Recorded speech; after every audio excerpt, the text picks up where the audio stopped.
गरीब अनपढ़ और अमीर पढ़ी लिखी बेटी की ससुराल में पहली रसोई। कांता अपने दोनों बेटों की शादी बड़ी ही धूमधाम से करती है।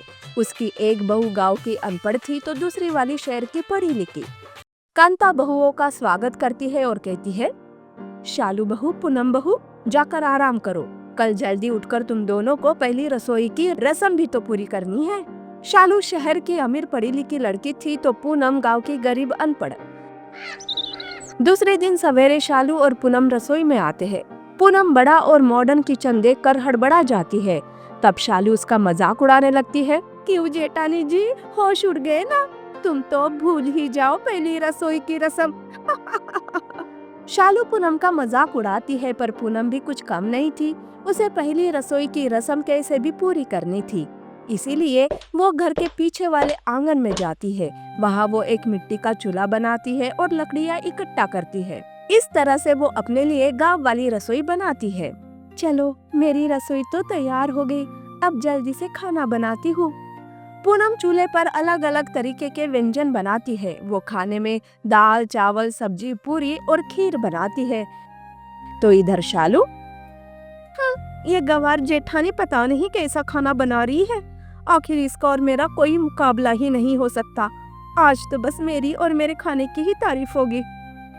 शालू पहली रसोई में सैंडविच और मैगी बनाती है। पूरा परिवार खाने के टेबल पर बैठा था। शालू और पूनम अपना अपना बनाया हुआ खाना लाते हैं। अरे वाह, खाने की तो बहुत ही अच्छी खुशबू आ रही है। पहले ये पूरी और सब्जी खाकर देखती हूँ। अरे नहीं नहीं माँ जी, दीदी ने पूरी और सब्जी बाहर के चूल्हे पर बनाया है। ये खाना तो बिल्कुल भी खाने के लायक नहीं लग रहा है। आप ना ये मत खाइए, आप ये मेरा बनाया हुआ सैंडविच खाइए। शालू बहू, पहले हम भी ऐसे ही चूल्हे पर खाना बनाते थे और चूल्हे पर बना खाना गैस पर बने खाने से ज्यादा स्वादिष्ट होता है। क्यों ना बनाती चूल्हे पर खाना, उन्हें गैस कहाँ चलानी आती है। गांव के गवार को मॉडर्न किचन के बारे में क्या ही पता। शालू फिर से पूनम का मजाक उड़ाते हुए उस पर हंसने लगती है। तब उसका पति हितेश उस पर गुस्सा करता है। शालू, ये क्या बदतमीजी है? भाभी तुमसे बड़ी है, उम्र में भी और रिश्ते से भी, और कोई मेरी पत्नी का अपमान करे ये मैं सहन नहीं कर सकता। सुनिए जी, आप शालू को कुछ मत कहिए। वैसे शालू जो कह रही है वो सच भी तो है ना? पूनम बहू, मैं समझ सकती हूँ तुम्हारी मुश्किल। शालू, तुम भी अपना मुंह संभाल कर बात किया करो। सब चूल्हे पर बना खाना मजे से खाते हैं और पूनम की बहुत ही तारीफ करते हैं। शालू के बनाए हुए खाने को तो कोई हाथ भी नहीं लगाता। इस बात से शालू को पूनम पर बहुत ही गुस्सा आता है। शालू कमरे में आकर अपनी माँ को फोन पर सब बताती है। अरे देख, पति का दिल जीतना है ना तो उसका रास्ता पेट से ही जाता है। इसीलिए अच्छा खाना बनाना सीख और उस गवार के सामने तू कम मत हो जाना, नहीं तो उसका ही राज चलेगा पूरे घर पर। शालू हर बार अपनी माँ से फोन पर बात करती रहती थी और उसकी माँ भी उसके कान भरती रहती थी और वो वैसा ही करती जैसे उसकी माँ कहती थी।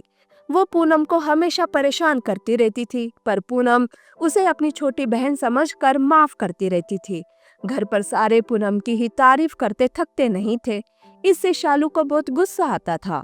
इस गरीब अनपढ़ की इतनी तारीफ सुन सुनकर तो मेरे कान पक गए। मेरा पति भी बस भाभी के गुणगान गाते रहता है। नहीं, अब तो इसे अच्छा सबक सिखाना ही होगा।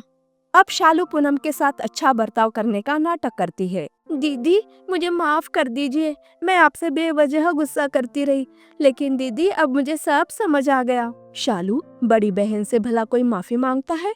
और मैं कभी भी तुझसे नाराज नहीं थी, सब भूल जा। और हो सके तो मुझे किचन में रखे इन चीजों के बारे में सिखा दे। शालू जल्दी से खुश हो जाती है और मन ही मन सोचती है, इस गवार जेठानी को सबक सिखाने का मौका तो बड़ी ही जल्दी आ गया। इससे पहले कुकर कैसे लगाते ये सिखाती हूँ। ऐसा मन में सोचकर शालू पूनम से कहती है, दीदी अब जल्दी से दाल चावल बना सकते हो इस कुकर की मदद से। बस कुकर में दाल चावल धोकर डाल दो और बस कुछ ही पल में दाल चावल रेडी। और ये गैस की बस बटन घुमाओ और इस लाइटर को जला दो, हो गया। बेचारी पूनम शालू ने जैसे कहा वैसे ही करती है। कुकर में दाल चावल बिना पानी के ही चढ़ा देती है। अरे शालू, ये तो बहुत ही आसान है।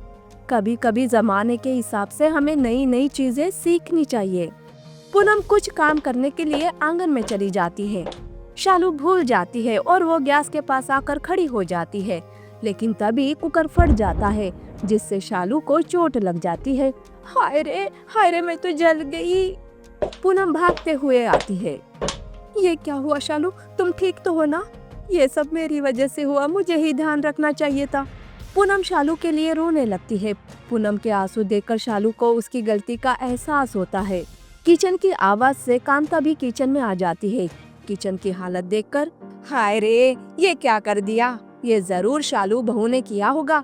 पूनम बहू को तो ये सब करना आता नहीं। शालू तुम कब अच्छा काम करना सीखोगी?